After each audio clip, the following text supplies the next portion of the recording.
আলু ভাজি আর রুটি আমার এত পছন্দ তাই আমি ভালো আজকে সকালে আলু ভাজি আর রুটি খাবো নাস্তায়।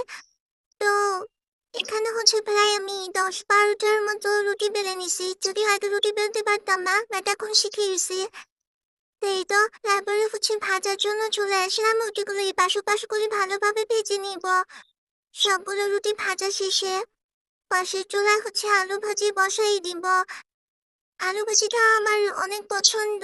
অনেকে আলু ভাজিটা দেখছি পানি দিয়ে করে, ওটি একটু লেটকা লেটকা হয়, আসলে ওইটারও কিন্তু টেস্ট অন্যরকম। তো এখানে আলু ভাজির জন্য আমি হলুদ মরিচ, তারপরে পেঁয়াজ, শুকনা মরিচি সাথে লবণ দিয়ে আলু ভাজিগুলো দিয়ে দিলাম, দিয়ে ভালোভাবে নেড়ে চেড়ে ঢেকে দিব যাতে করে আলুটা সিদ্ধ হয়ে যায়।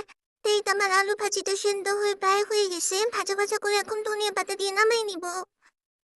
প্রতিদিন সকালে এরকম নাস্তা খেতে কার না ভালো লাগে বলেন? সাথে যদি থাকে রং চা, এই ঠান্ডা সর্দি কাশির মধ্যে রং চা অনেক উপকার।